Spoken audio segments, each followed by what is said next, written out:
All right, I'm here with Jonah Rosner. We are going to dive into a bunch of different topics. And the first time you came onto my radar, we were connected with a mutual party. But before that, I had come across some of your content.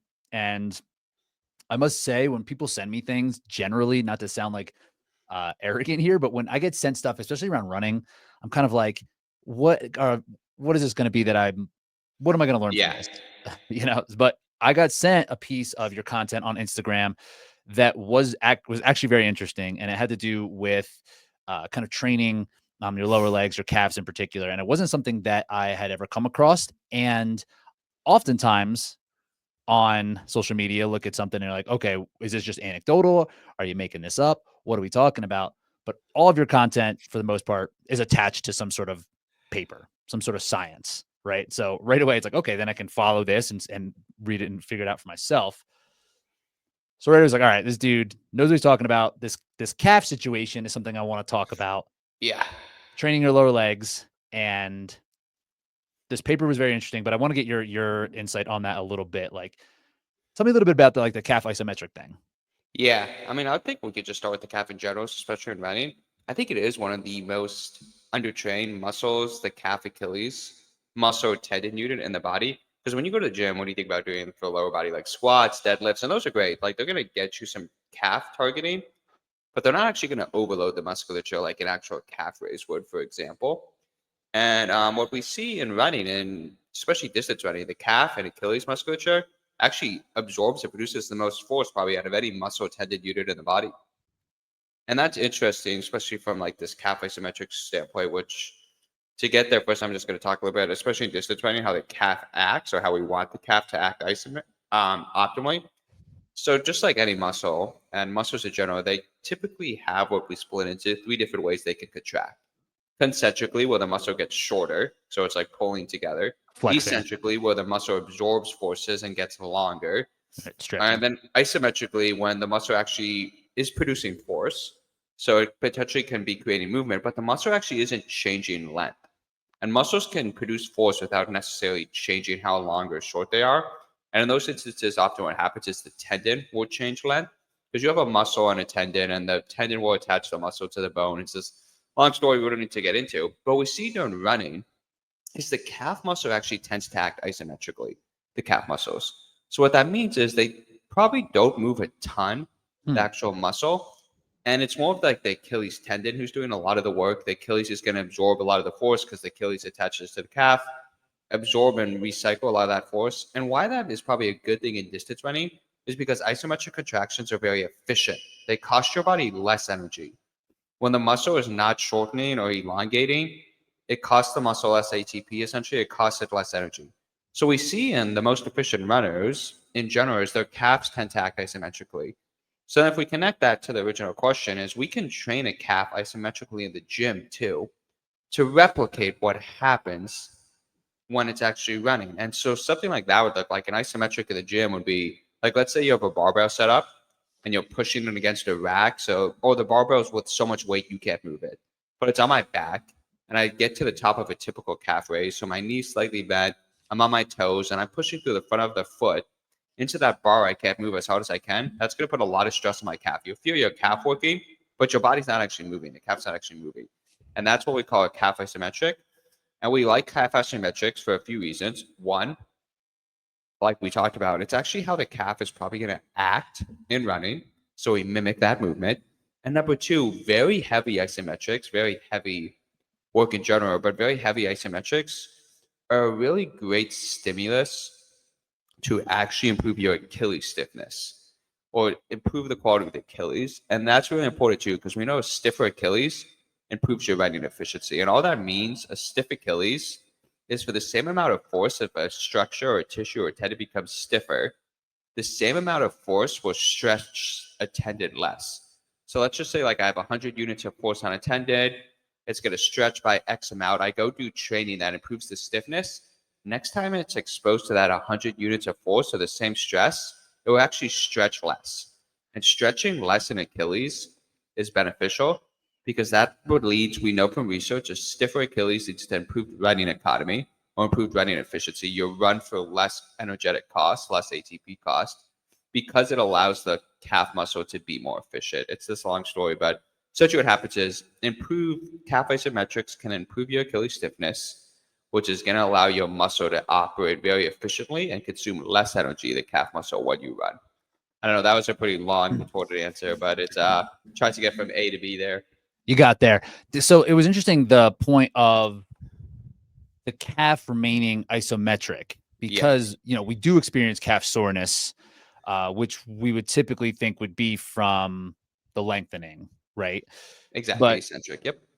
but what you're saying is that that will happen some, maybe just over time, but it is mostly the tendon that is what's moving, because your foot Okay. is obviously moving up and down, and Moving. we would think that it would be our calf that is what is moving that, Yeah, but it's the tendon. it's the tendon. And so tendon movement comes with a very, your tendons don't actually like really have a connection to the nervous system, right? Like they don't really consume that much energy. They consume probably some energy, but a lot less. Mhm. It's more what we call, they're made out of collagen or these elastic properties that act like a natural spring. So they don't really need input or energy from your body to operate. They stretch from force and then they snap back quick And they don't naturally. they don't grow. Exactly. They can grow. Tendon, you can increase the collagen content of your Mm. tendons. It's just a much more energy efficient tissue. It's going to cost less energy for you to use your tendon contraction than a muscle, for example. So if we can rely more on a tendon, it's going to let the muscle operate very efficiently. And allowing the muscle to operate very efficiently means it consumes less energy. And that's the goal in distance running. How fast can I run for the least amount of energy? And we could talk, and that's because of like length tension relationships with the muscle, force velocity relationships, which are pretty dirty stuff, but happy to dive into it. The study that I've been referencing, at least the one that I saw, attributed, in this particular instance, I mean, the sample size was decent, but Small. not very big. Yeah. Yeah. 4%.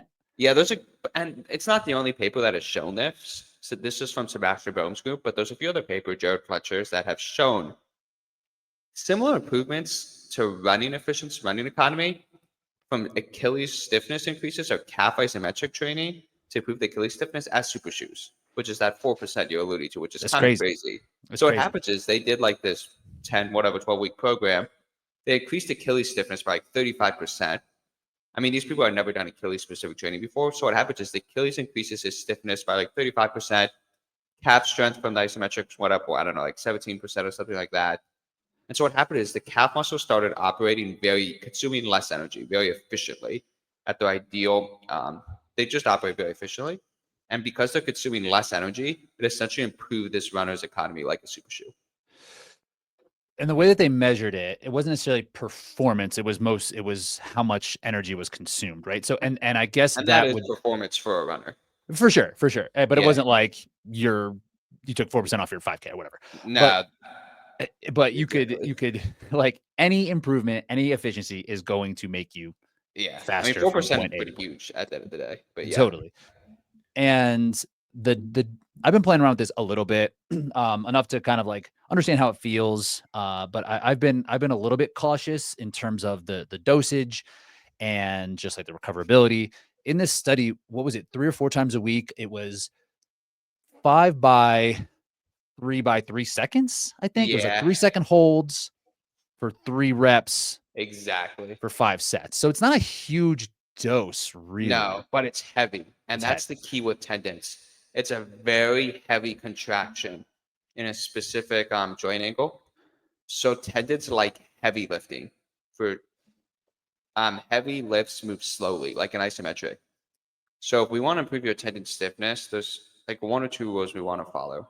We want the load to be heavy. We typically say between 70 to 80% of maximum voluntary contraction. So that essentially just means you want the load to probably be 70 to 80% of what a 1 rep max would be for you. Got it. And then number two, we want that weight to be moved slowly. We don't want to do things with like moving as fast as possible. It just seems like the tendon needs to be put under stress for a few seconds for it to maximize that increase in stiffness.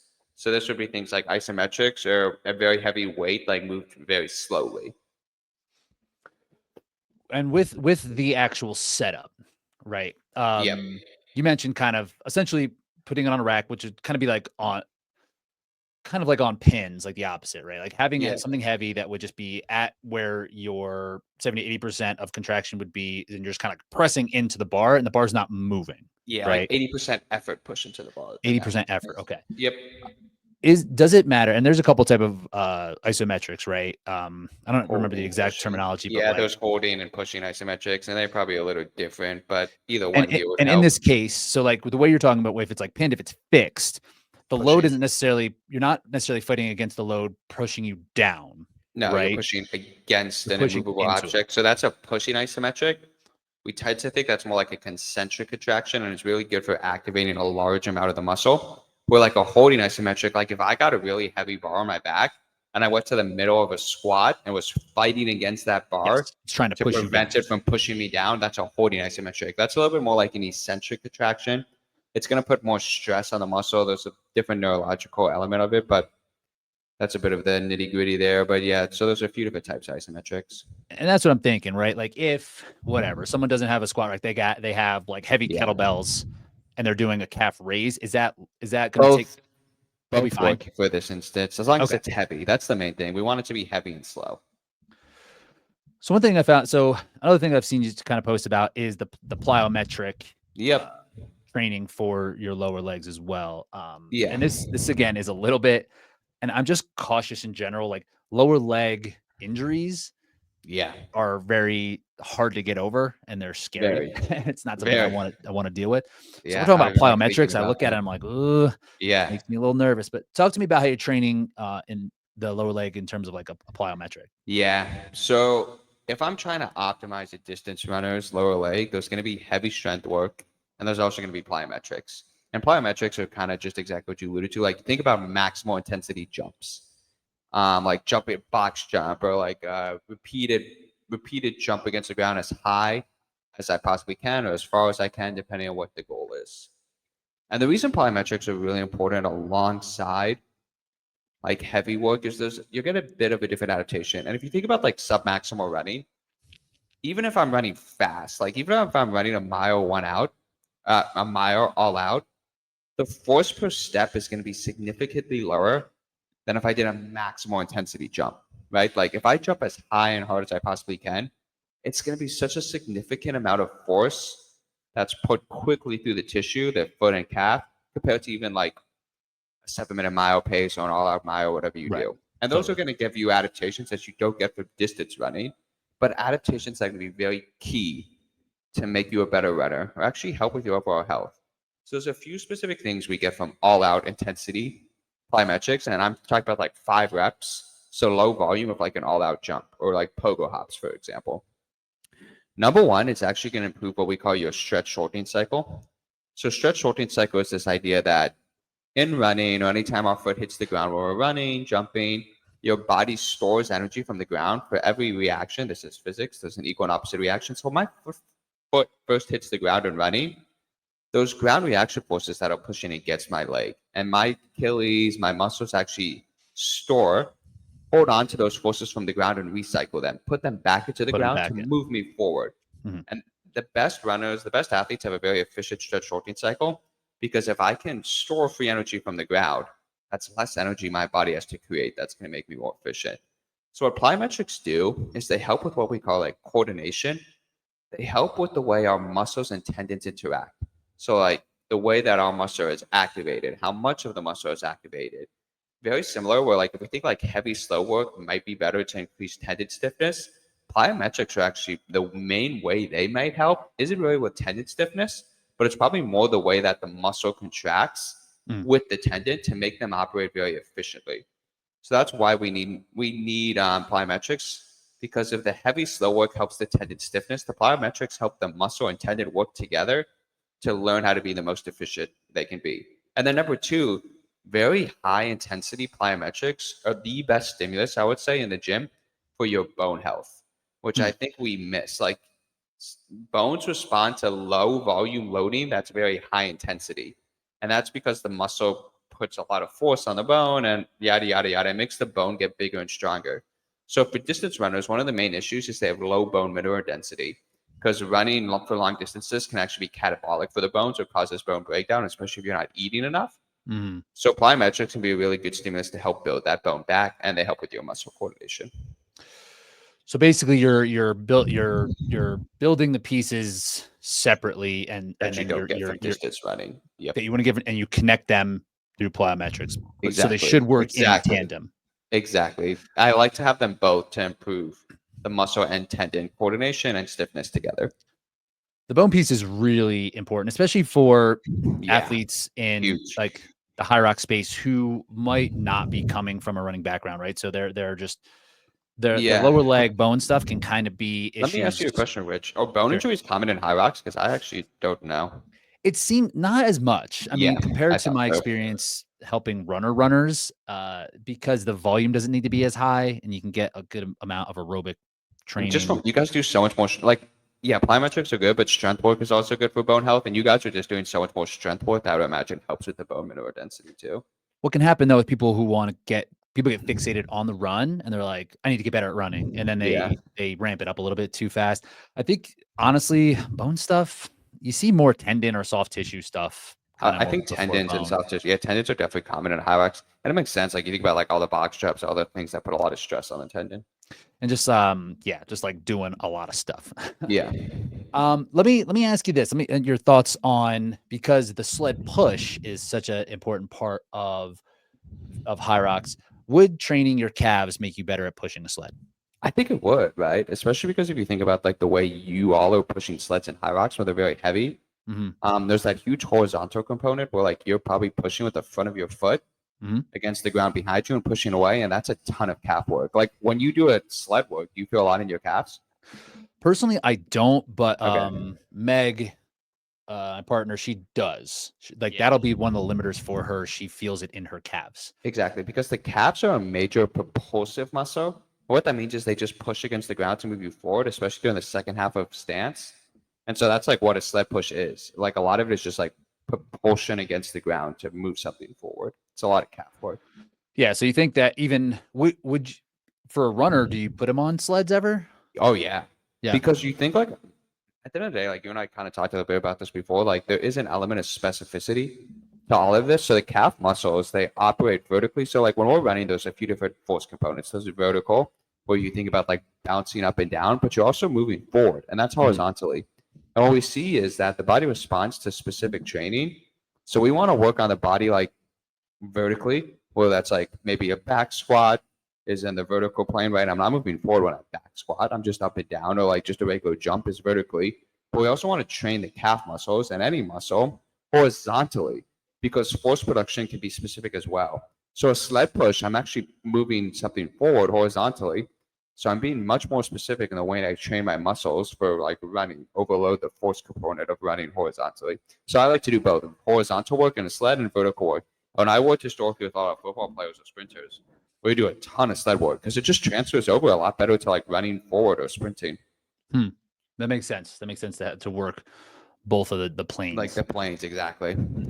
So a lot of times in HYROX, for me in particular, I am just for a couple of reasons, mostly logistically, I'm on an assault runner, a self-propelled treadmill. Yep, yep.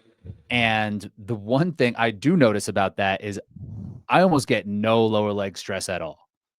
So, like running on that, or if you're running in super shoes often, are you going to lose some of this efficiency and adaptations when it comes to your calves' ability to run Yeah. well? I haven't looked a ton on the salt just because I don't spend a lot of time there. I used to, which is I probably should know this, but I can't speak upon the super shoes. So if you think about super shoes, what super shoes do is the reason they improve your efficiency. There's a few things that happen with the foam and everything. One of the main reasons is they reduce the mechanical work or the mechanical demands on the calf. So they essentially help the calf do its work and the foot do its work. So that way the calf and foot have to produce less force. That makes you more efficient. If my calf and foot are responsible for less work, or the mechanical demands on them are reduced, it will be more efficient. But you think about that at the same time. If I expose like bone, muscle, or tissue to less mechanical demand, less force, that's lesser stress on that tissue, and stress is how tissues adapt. So if I'm wearing super Right. shoes every day, Right. and then there's less forces going through those tissues, they'll probably get weaker. So I do like my clients and my athletes to rotate shoes, like different drop heights. Sometimes days less foam, some days more foam, And that's going to help me on certain days put more stress through the calf, foot, and Achilles. And you make it a little more sore, but in the long term, that's going to lead to better adaptations. Like I'll even have them walk around barefoot or do barefoot walking, typically not running, barefoot shoe walking, just to put a little more stress through the foot, calf, and ankle area to help it get stronger over time. So wearing super shoes every day may not be the best bet for you because those areas might get a little weaker. So use it sparingly. Use it as like a tool. I use it. So the way I do like using super shoes is I use them on my fast days. Like if I have track workouts or marathon specific workouts, I use them, number one. So it's specific to the marathon. So if I'm training for a 10K marathon half and I'm doing a marathon workout, I'm going to wear my super shoes because those are what I'm going to wear during the race. It's just so my body gets used to them. And it will reduce the mechanical demand so I can bounce back faster, right? Which that might be a good or a bad thing, but like intensity speed work puts a lot of stress on your foot, calf, ankle area. And at the end of the day, for me, like, you know this, like volume is kind of important for these events. Like there's a reason the best HYROX athletes, the best marathoners, triathletes are training so much because they just need the volume. And if I can use a tool that makes me less sore and recover faster, I'm going to get more volume in end of the day. All right, real quick. You did 2 marathons this fall? I've done 3, man. It's been too many. Three in the fall? Yeah. So yeah, what shoe, and I'm sure you've looked at these extensively. What's your shoe of choice, super shoe of choice? Okay, so this is going to be there's going to be an asterisk next to it because I raced in the fall all in the Alpha Fly 3s, which I love. Okay. The Nikes. But Puma sent me some of their new super shoes, man, and I do all like the shoe testing on myself so I can see which one actually from like scientific like running economy standpoint actually improves my efficiency the most. And those new Pumas really are looking really good. The Deviate Nitro Elite 3s? Yeah, those and Nitro Fast R2 both were really good for me. I had the those Fast things are R crazy. ones. The Fast R2 are crazy. They're very strange looking. The Fast R2s have like that, the rubber looks like it extends past the toe. Yeah, so they increase the lever arm. And so by increasing the lever, it's going to change the biomechanics a little bit. And for like someone like me, I'm a little heavier, I tend to respond well to that. And are you landing, I mean, you ran Alpha Flies, you said, right? So are you landing more heel or forefoot? I'm more of a heel person. And Alpha Flies worked okay? Yeah, they work fine for me. There's like a few shoes as like someone who lands more on the heel who I would avoid. I don't really worry about heel versus forefoot striking the literature around it for distance running. It's very murky, and it seems like you can have a lot of success with both strategies. Totally. There's just certain shoes I would avoid if I'm like a heel striker, like the A6 Meta Speed I wouldn't wear. But yeah, I do fine in the Alpha Flies. The Pumas I do fine. That's good to know. What about you? What are you racing? You racing Pumas, I assume, for HYROX? I don't. I race in. Oh wow. I mean, Puma is just like the sponsor. Their footwear is. It's still just a running super shoe. It's still just a running shoe that just says HYROX on it. Yeah. I wear the Mizuno Wave Rebellion Pro 3. How do you like those? Oh, the 2. I'm sorry. I love them. I love them. Mizuno's coming in with some good shoes. I'm not gonna lie. They're new. The 3 that just dropped are like, I think they're stacked 51. So wild. They're not stacked in the heel. They're stacked in the middle. So like their heel to toe drop, they're able to be like, it's a 4 drop and it's under the 39, but like stacked in the middle is like over 50. It's huge, right? Yeah. It's insane. So I like my favorite all time is the Alpha Fly 1. That's a great shoe, man. Great shoe. Wouldn't work for HYROX, but the Rebellion Pro 2 feels very similar.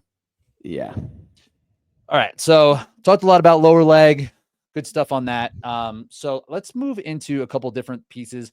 When we talked previously, just briefly, you mentioned things like heat protocol. And I think there's a couple different pieces that I want to talk about here and kind of get your insight on when it comes to training heat to prepare for an event in terms of like heat acclimation, and also the cardiovascular adaptations that can occur with doing things like active or passive heating. So a race that I had, the World Championships last year were in Nice, France, in an old convention center, and it was in June, and it was just hot, and it felt hot.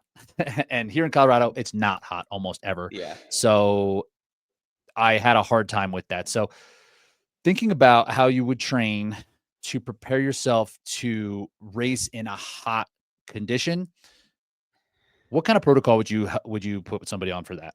Yeah, I've thought about this a lot with HYROX actually because I know those gyms get hot and it's a little different. Like if it's humidity versus heat, but we could just overall talk about the different heat training protocols, what we see. Number one, if you are going to be training at heat or competing at heat, you should be doing some kind of heat acclimation. Like we know that that's critical because when you are exercising at heat, you're going to be less efficient.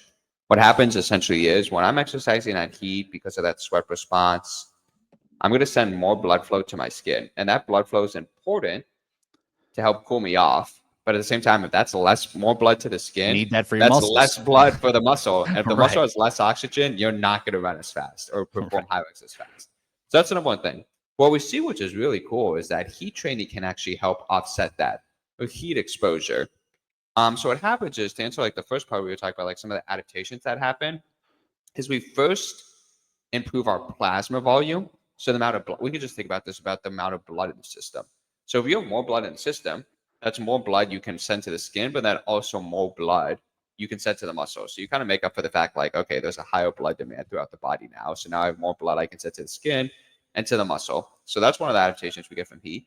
We also see from heat training, you start sweating faster Mhm. and you sweat more, right? So that's important too, because that's gonna be better for cooling you off. So then there'll be less demand. You become a better sweater, is what we can say from that. So that's gonna help too. And then you just improve your efficiency at heat. Like your body gets better at dealing with heat overall. And because of that increase in plasma volume, the increase in sweat rate, when you first start exercising at heat, if you try to run the same intensity, what happens? Your heart rate spikes because your heart's trying to get more blood to all the different areas that need it. So we see over time, as you expose yourself to heat because of the plasma volume, everything, your heart rate will probably return, maybe not all the way back to normal for that intensity, but your heart rate will decrease too. So there'll be less of a cardiovascular demand, probably from the increases in plasma volume. Mhm. In regards to like how we do this, the actual acclimatation period, or like how we would theoretically go about it, heat training, heat adaptations actually happen very quickly. Or the original. So there's two different phases of heat adaptation, I like to say. The first one is that increase in plasma volume. So how much blood volume I have in the body, the sweat rate, the increase in like how much sodium it's everything I'm sweating to pull me off. Or sorry, decreasing that sodium I'm losing.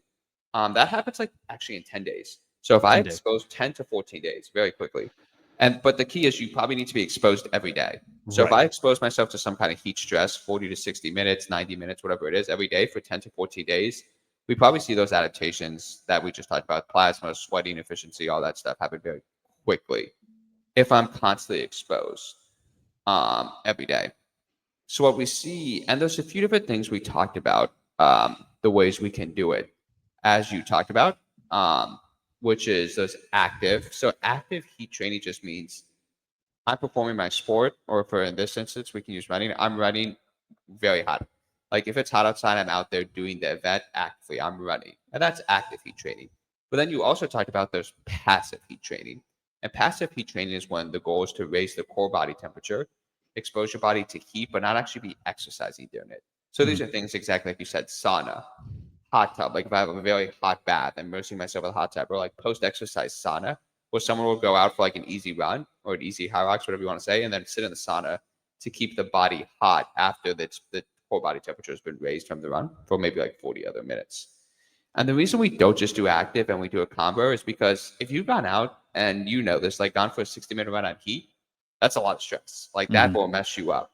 So passive, especially in the elites, we see what they're doing is they also use passive like saunas, hot tubs, because you can expose the body to heat and potentially get some of these adaptations without all the stress that comes with running in the heat.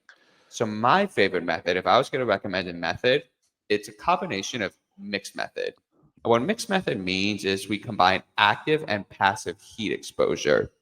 So for example, I would do some sub-maximal endurance running for around like typically I like to recommend like 40 to 60 minutes, easy run outside in heat. Even some of my high intensity intervals, if I have high intensity intervals track session, I may do like one of those throughout the period at heat just to expose myself to running faster while I'm hot.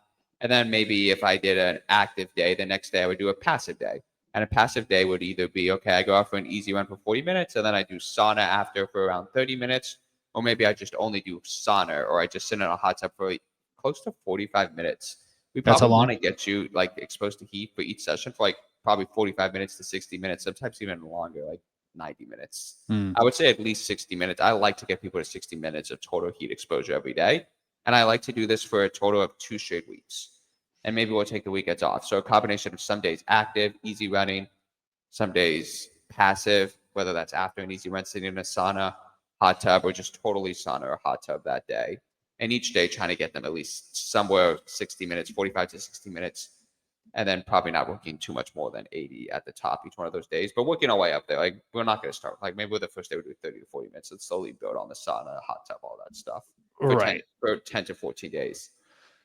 And are you doing that the 10 to 14 days leading into the event? Yeah, so that's the next part I was going to go about. The protocol I've set on now, from talking to a lot of the researchers, or what I like to do is that's a lot of stress. Yeah. That's a lot of stress right before an event, which can kind of mess up your training. Like as you get closer to the event when you're peaking, you probably want to be as specific as possible. So like you don't want to mess up and have this huge training load from the heat, but you want the main training load leading up to the event be from like your actual running, your racing, race simulations. So the thing I like to do is we go after these heat adaptations, which I typically like 8 to 10 weeks away from the event. So we'll do a big heat training block, a 14-day block where there's everyday heat exposure, 14 days or 8 to 10 weeks away from the event. We'll get those heat adaptations we're looking for, and then it goes into maintenance mode. So just like any physical quality, we kind of see that, or physiological quality, we kind of see that heat adaptations can be maintained for a smaller dose.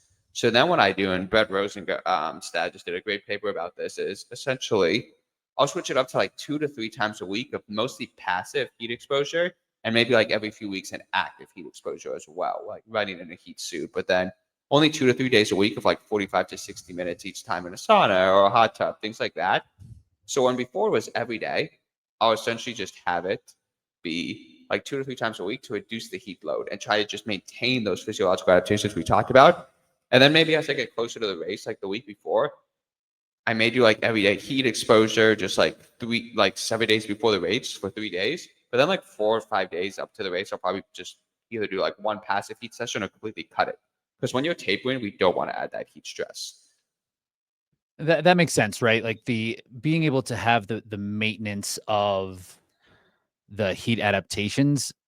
See, I'm trying to think of what would be, because I mean the direct line when you compare this is altitude training, right? It's a poor man's altitude is what we call it. But you wouldn't be able to have the maintenance at altitude unless you had like a hyperbaric chamber or something like that. So this is what people are doing. This is what you're going to find cool is people are using heat to maintain that altitude adaptations. And that's And we working? see, unbelievably, it's if not adding when people combine heat and altitude. So they'll go do 5 weeks of altitude, which is typically the minimum dose we see of altitude every day, maybe like 6, 8 weeks away from an event. And then they'll do 3 days a week of just passive heat. And so the main adaptation you get from altitude, which is the main adaptation you get from 5 weeks of daily heat training, which those are crazy papers about now too, you get increased hemoglobin. So what's hemoglobin? Hemoglobin are the things in your blood that actually carry oxygen to the muscle. Right. So if I red blood increase cells, the amount of red blood cells, hemoglobin I have in the blood, I could deliver more oxygen to the working muscle. More oxygen to the working muscle, I'm probably going to get a higher VO2 max, higher VO2. I'm going to improve my exercise ability.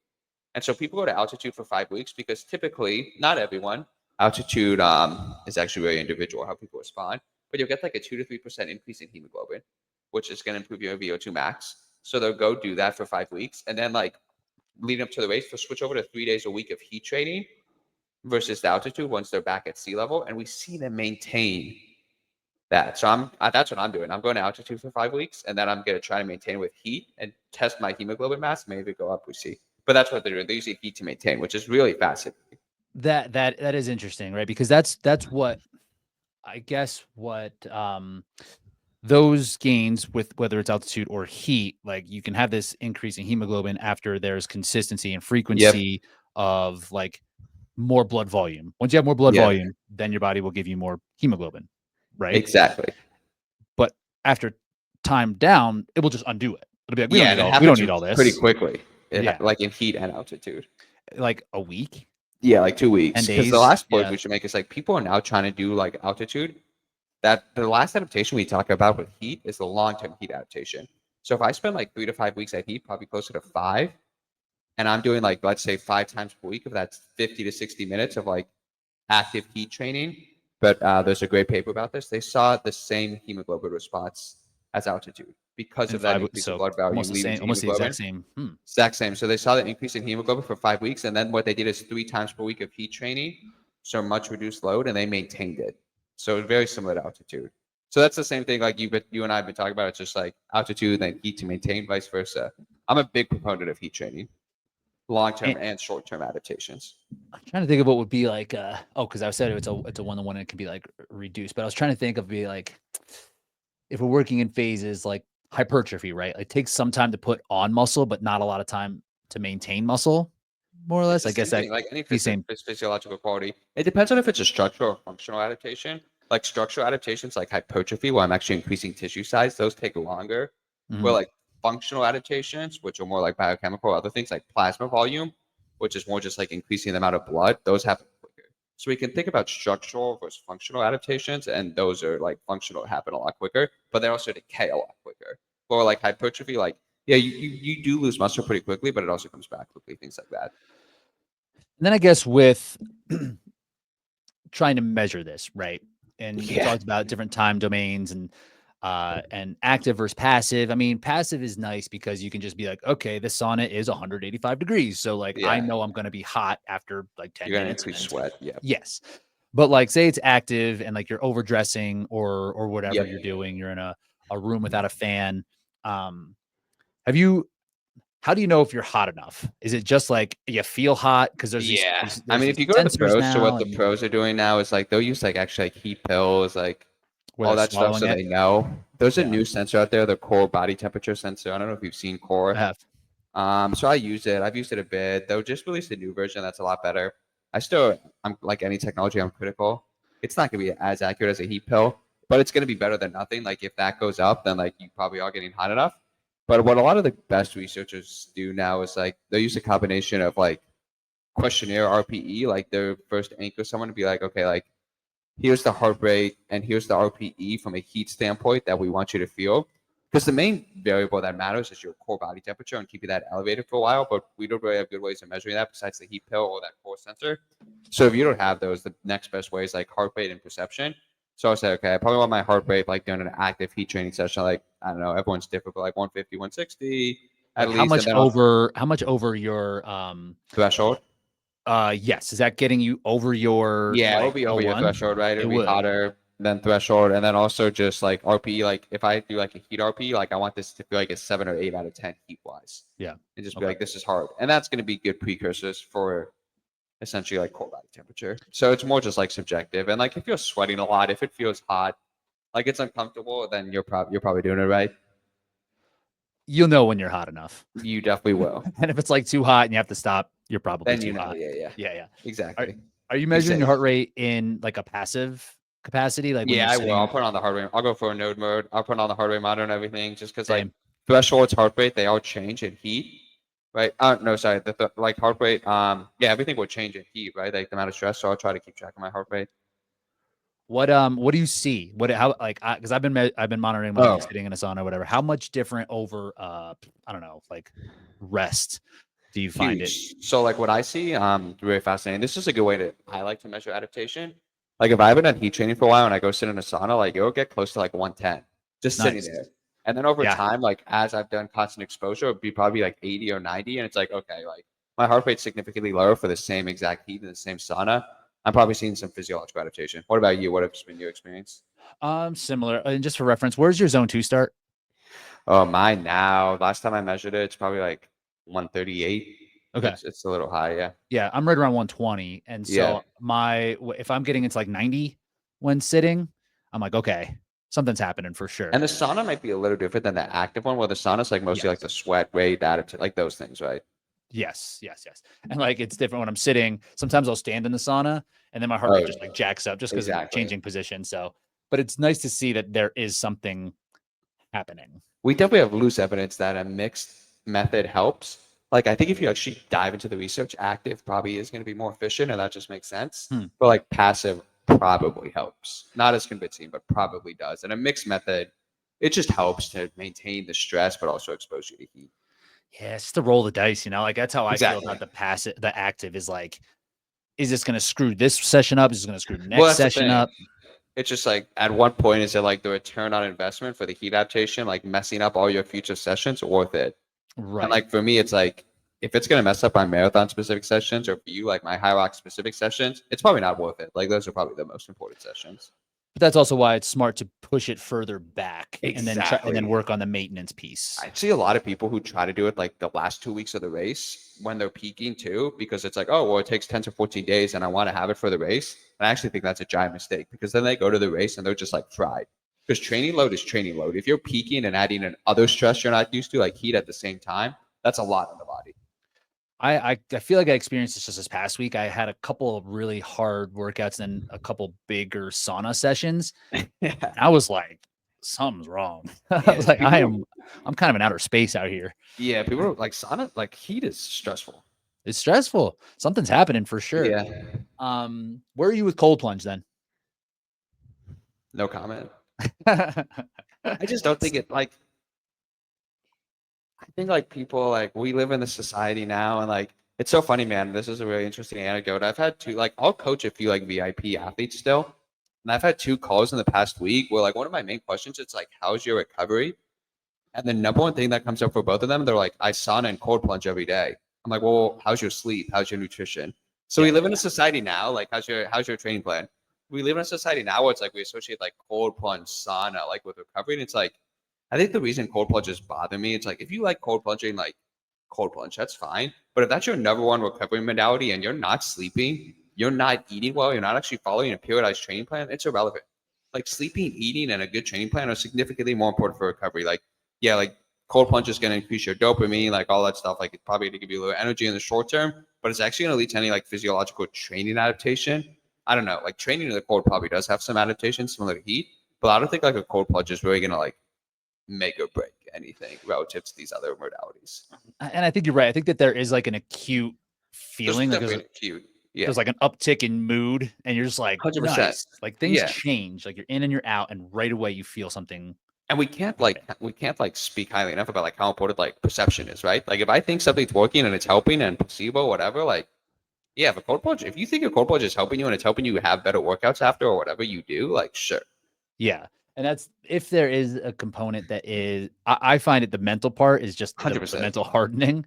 It's like if you can Yeah. do this, it like feels like the last interval of a long Yeah. session. And I do think there's something to be said just about like environmental stress. Like you look about human evolution, like we were exposed to like conditions and like that might not be a bad thing for our body. Like the heat, like the cold, and like that stress.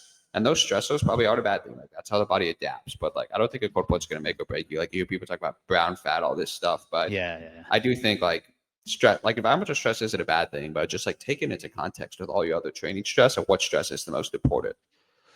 Is there any merit to the contrast of like opening and closing of like blood pathways? I think that's like the contrast therapy. I just think it's like so much more mainstream than what the science actually says. Like there's just like not a large scale research on it. And like from what we see, it's probably like we just don't know enough. And it's probably like, if anything, minuscule. But yeah, I mean, like, let's be honest, like if I'm getting like you alluded to, like there probably is something to be said. We just think about it like mechanistically, it makes sense. Like fresh blood into the tissue, blood out, like nutrients, all that stuff. Like I don't think it can hurt. I think that can only help. So I think it's fair to say that if you're looking at the two modalities of heat versus cold, the research is showing and pretty convincingly I that think we have a like lot more evidence towards heat, heat will make you a better athlete. Cold, especially if you're competing at heat. Like you should not be cold plunging over saunaing if you're competing at heat. right? And if it's cold, it's like yes, the mental benefits. I think it is like that acute feeling. If it makes you feel like you're getting better, the mental toughness, like do it, but don't like. And like you mentioned, and I want to go here next. In terms of recovery, if you are not eating enough, the cold plunge isn't going to save you. Yeah, exactly. So let's talk about that, the fueling part, because this is something, especially where in your expertise with your training and your coaching, when you're talking about these big training loads that are catabolic and calorically costly, the importance of fueling and refueling. And I think that I think people also enjoy HYROX because the body composition piece is, in terms of the performance, at least from my experience, like Oh, you there's get like jacked. this, yeah, like you Look can at be jacked, CrossFitters, you can have RMR muscle, athletes. Yeah. yeah. So you can have that, and like we're running or whatever, try cycling. It's like small, light, whatever. So I think people do like the idea of like putting on muscle, keeping on tissue, and trying to fit and keeping that balance. But a lot of times people start to train for something with purpose. Like you said, the volume goes up, so caloric cost goes up. Yep. So I guess how have you found in your own training and the people you train, like how to find when you are like kind of meeting the appropriate, I like, think it's super hard, man. And you might have found this too. Like, I think a lot of it's trial and error. But like what you brought up is just the excellent point, right? Like these sports now where there's very high volume, like we see like very high energetic demands, right? And it's like thousands, like you can increase like your caloric demand by thousands of calories. A lot of times, like we do see what we would say is like other daily activity will be reduced just naturally. Like you might just like move more less throughout the day, just like as the body's natural response. But to answer your question, what I have found is people do really struggle with this, and a lot of them do lose weight. Because I'm similar to like a HYROX or other athletes, where like I do a lot of like hypertrophy work, like especially upper body and lower body, just to like maintain muscle mass. Because I think man, muscle bone is really important for our health and longevity. And like, yeah, I want to like look good body composition wise. totally. So for that, it's really important that we understand how to fuel those sessions. Because we know, like, if you're in a long-term catabolic state, which is just like energy deficit, like if I'm consuming significantly less calories than my body is burning in the day, so that catabolic state, and a lot of that can be attributed to high training volume, like you're gonna lose tissue. If you're resistance training and if you're getting enough protein, like so what happens is I'll just paint this picture. If I am in a significant calorie deficit and I'm not exercising, your body will start to burn through tissue. You'll lose muscle mass, fat mass. You see much reduced levels of muscle protein synthesis. So your body building muscle tissue or like tissue in general. But when you actually add resistance training or stuff that puts like mechanical tension on the muscle, we actually see that that kind of counteracts that. So from a standpoint of like if you are in a caloric deficit, lifting will help preserve your muscle tissue because your body's going to preserve stuff that's critical for movement, just from an evolutionary standpoint, and also getting an adequate protein intake in a day. And I typically recommend for our athletes now like 1.6 grams per kilogram of body weight. 1.6 per kilogram. Okay, so Per that is kilogram about is like 1.1 or actually, whatever. like, it's actually easier to get than people realize. Like, because most athletes, what happens is like they eat more in a day, and by eating more in a day, a lot of times you'll often just hit that protein That's less requirement. than one per It's less than 1 one. gram per pound. We see people saturate that. Like I eat like 160 to 180 grams of protein in a day, which is less than like per pound body weight for me, and I haven't lost any weight. And we see the muscle protein synthesis often will be saturated at that 1.6 kilogram per kg body weight. As long as you get that in a day, essentially what happens is like we won't see, like you might see small increases in muscle protein synthesis, but nothing significant. But anyway, to answer your original question, people struggle with getting in enough calories in a day when they're hitting these extremely high training volume weeks. And so what I typically recommend, or what I found for myself, is I do weigh myself a few times a week, and I look at that over time. And that's been really important for me, if I'm being completely honest with you. Like, obviously now when we have some people say, no, you shouldn't weigh yourself, you shouldn't. And I think as long as you have a healthy relationship with it, it actually is Yeah. a really important variable. Agreed. Because if I'm weighing myself week to week and I'm seeing significantly loss in body weight when I don't want to, it's like, that's a telltale sign you're burning more calories than you're eating. Like that's the best way you can probably Right. load it. Or vice versa. If I'm gaining a lot of weight and that's not the goal, then I'm like, okay, I'm over consuming energy, which you can do in these high training volume weeks. Like Sure. if you're eating like Yeah. pretty crappy. But regards to like the strategies I typically use for athletes who are training at this extremely high volume, we increase the calories. And what we try to do is we do something which is called fuel for the demands of the day, which is work by Sam and P. Or just like carb cycling. What essentially what it means is if I have a really big training session that day, I'm burning more calories that day. I'm going to eat more before the session and after the session. Number one, by eating more, specifically carbohydrates before the session, I'll go to the session with higher muscle glycogen. That's going to lead to better performance in the session. That's going to lead to better training adaptation. And I think that's going to lead to better recovery. Because one of the things that's really going to mess you up is if you burn through your muscle glycogen at extremely high rates and get to very low levels, that messes you up.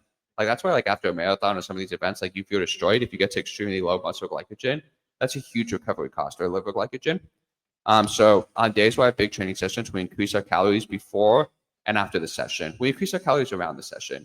As soon as the session ends, I try to get them to have protein, typically 30 grams, alongside carbohydrates in a 4-to-1 ratio, but also like I say 1.2 grams per kg of body weight after for carbohydrates, 30 to 60 minutes after. Of a quality kind of session. Fast digesting, like rice, white rice, like Got you. rice cakes, like even crackers, whatever, like smoothies, juices, whatever, like stuff that's just Maltodextrin like type stuff. Yeah. fast digestion. Yep, more and like some fructose in there. And that we know is probably going to help with recovery, especially if you have a hard training session later that day or the next day. Like if you have 48 hours between very hard sessions or just sessions in general, like this whole anabolic window for carbs and protein, we know isn't as relevant. But if you have a hard session later that day or the next day, we know that having carbs right after a session, which was a great piece of paper, is going to help improve the performance later that day or next day. So it becomes much more important if I want, depending on the timing of my next session. And so the other ways we do to make sure they get enough energy in a day, like we use a lot of nutrition supplements, like because those things like carb mixes, gels, like it makes it easy to get in calories with like low fiber and low things that are going to make you not feel full. But I don't recommend nutrition supplements all the time, mostly around sessions, because also around sessions, your body's going to be best at uptaking those carbohydrates because you have like your muscle is primed to uptake carbs during a session and after a session, we know. And we'll actually like overfuel sessions. So what I mean by that is if I have like an easier run or just like a moderate run one day, but the next session later that day or the next day is really hard, I'll take in carbs towards the last 30 minutes of that session as a gel. And that gel isn't going to help performance of that session. But what that gel is going to do, it's going to help us increase the time we have available to restore muscle glycogen or kind of jumpstart that process because it'll go through a digestion period. And so then I'll just have carbs in my system as soon as I finish the run to help me get ready for the next day. That was a mouthful, but those are just a few strategies we use. I like that. I like the idea of having the quick digesting carbohydrates like intra and like directly after. And you mentioned that like window that we talked about. That seems to be maybe some reason, but like a little bit maybe more of a marketing kind of term. But yeah, the anabolic. It's like it's probably more like 24 hours, honestly. And if you have the multiple sessions, then the speed matters. It's huge. Yeah. In terms of the carbohydrate intake, say you are someone who might not be able to be like intermittently eating throughout the day. If you just have like one shot to take in like 400 grams of carbs, is that better than undershooting it? I think it's gonna be better than undershooting it. I think like 400 grams of carbs, like if you're gonna have that amount of carbs, I would do it very close right after the workout as possible, just to make sure, because that's gonna help just with the absorption rates when your body's primed with like some of the GLUT4 transporters, like obviously all those different insulin responses and everything are primed after workout. But we do see like if the goal is to optimize muscle glycogen resynthesis, and like this work has been around for a bit, so it may not be the most. It probably still is what we think is having smaller snacks of carbohydrates, like a bigger one right after, like that 1.2 grams, like I said, and then just like every 30 minutes or hour, like smaller doses of carbs is probably going to be more efficient if the goal is to really optimize carbohydrate resynthesis before our next session. But again, similar to the protein, like the most important thing is probably just daily throughout the day. So yeah, it's going to be better to like have those 400 grams than have like 100 grams throughout the day. And it might just be will it eventually get to where it's going, but it'll just take longer? Timing, like, and this is for the last like 10%, right? It's like if you're training twice a day or you're going hard every day, then timing becomes more relevant. But like we said earlier, if like you're just like not too highly trained and you're just like easy most days, it's not going to matter as much. It really depends on your training age, how often you have intensity, and what the next session looks like. So, okay, yeah. I mean, we could talk about fueling for all day, forever. So I don't want to get like too bogged down here. I want to let your role be sensitive to your time. I want to ask you about ketones. Oh, the big one. Let's talk about ketones. I just did a deep dive. Let me ask you, what are your, before I go, you take ketones and what are your thoughts? I have been playing with them for sure. I think it's inarguable that there is cognitive benefit. Oh, like I feel something when I take them. It could be placebo. And like if taking it post, sometimes I'm like my brain, like if I do a hard workout, like a real hard workout, sometimes the rest of the day I'm like mush. I can't do anything. But if I take some ketones, I'm like, all right, like I can do a little bit. I can like think. I can. And there's no doubt. It's like you look at human evolution. Like when we went through large periods of fasting or like low carbohydrate availability, like it was a really important molecule. Like there's a reason your body would go into ketosis and produce ketones as an energy source. It's like a last ditch effort. Yeah, and there's no doubt that it's a really potent stimulus, right? Like if your body is going through that to make ketones, like there's some great research who talks about this. Like it definitely does something, right? Like there's a reason your body makes stuff for a reason, which I think is interesting. But I think what we see now from some of the literature, and I am curious. First of all, what kind of ketones have you used? I've only used the Keto IQ, which I now understand is kind of like half of a ketone. It's not the full Yeah. ester. It's just like So part of I don't it. know like your relationship with ketone IQ. I have no relationship with ketone IQ. What I will say is there's different forms of ketones that we can take. And the goal of like exogenous ketones or taking a ketone supplement is to raise your blood ketone levels without having to go into ketosis, which means Right. extremely low carbohydrate or fasting. And we see ketone supplements, ketone esters, that form of supplement I do like, will raise your blood ketone levels when taken. But unfortunately, ketone IQ is not one of those forms of ketones that has been well studied and validated. And that's nothing against saying that it can't potentially work. I'm definitely not convinced based on what I've seen in the literature, but we just don't have enough research about it. And so the And fact that ketone esters do exist, that have higher concentrations of ketones, like you alluded to, and will raise your blood. If you are going to put on ketones, I would go with the ketone ester. Number one rule. Number two is exactly what you alluded to. For a marathon, high intensity events, shorter than marathon, HYROX, like we know, and I think we know, if you take it before during the event, you're not going to, it's not going to improve your performance. Like maybe cognitively you feel something different, but performance wise, it's like the evidence is like, if anything, it might hurt your performance in like a 10K or HYROX, if we're being completely honest. That's one thing we do see. And there's like arguments about because like it's going to alter like carbohydrate metabolism, things like that. But the area we do see it can potentially help are extremely long duration multi-stage events, like think ultra marathons or like multi-day cycling events. And it may help with like some cognitive benefits if taken before.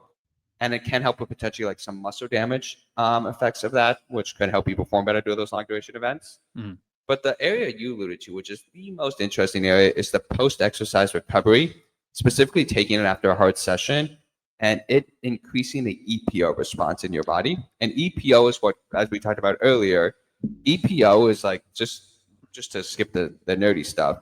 It essentially causes your body to produce red blood cells. So if I have higher levels of the hormone of EPO, I theoretically should create more red blood cells, again, more oxygen to the working muscle. That should improve performance in these events. So we have research showing it probably does increase EPO, but we don't have a ton of research that shows it's actually in the long term going to lead to increases in red blood cells and improve performance. But that's the area that is by far the most interesting.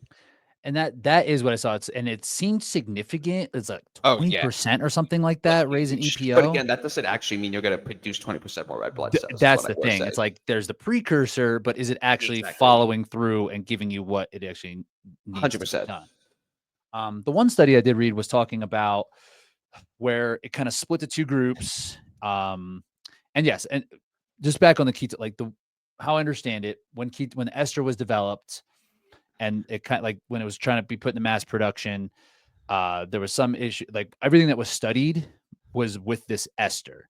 It's So all ketone now, esters. Yep.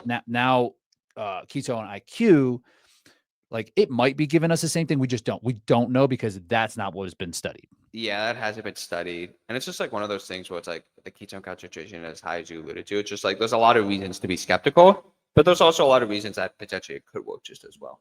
Right. No one's seen that data. They claim they have it, but it's tough when a company claims they have the data, but they're not willing to like share it and like share the Prove it. research. Yeah. It just makes you a little worried if I'm being honest.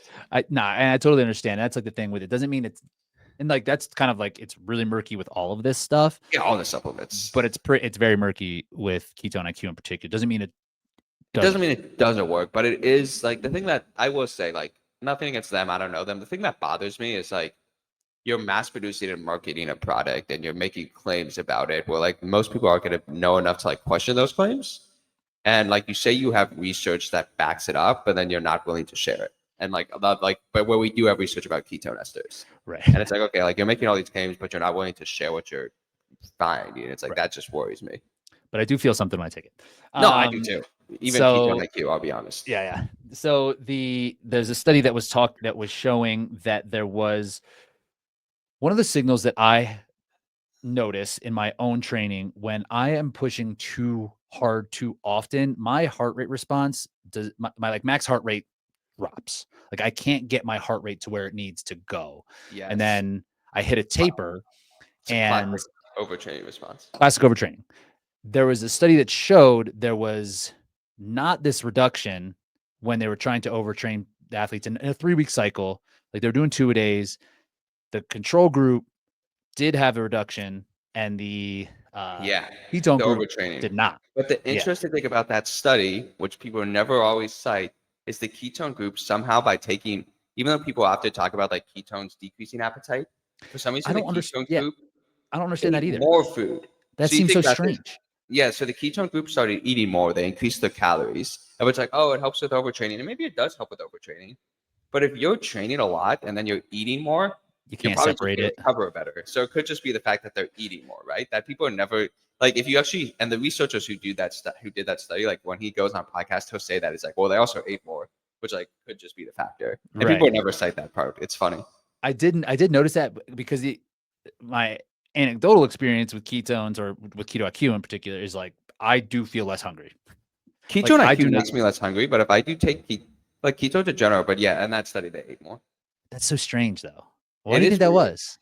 I have no idea. Like everyone who talks to them, it's so funny. It's like the one part of the study, what everyone talks about, they're like historically ketones suppress appetite, and they just like ate more of that group. So I don't know. It's like studies like that are weird. Like you never know what's actually happening. Like but if there's a case for Uh, that, I'm like, then I'm I gonna think try. people think like I'm like talking about like it's like ketones. It's like if you want to use ketone as a potential recovery modality and you have the money because they are They're expensive, very expensive. it's like go for it. It's not gonna hurt you. Like I feel better some days when I take it. We just don't know is my thing. And like I don't think it's gonna hurt if you take it in a recovery fashion. There's no doubt. So go ahead, play around with it. The dosage, especially in the EPO study, it's like Dude, it's like 2.5 grams I was 3 trying to times a like think about day. the money that I would It's spend on it. Like I'm just like, okay, I can't like just 100 drop bucks. It's like $100. I $100 can't a drop week. $100 a day on No, ketones. yeah, seriously, it's like really expensive. So I was like how practical it is not very. Exactly. Do not think that there's anything in terms of performance. I know there is that. I have not read that study where it talks about it where it could potentially decrease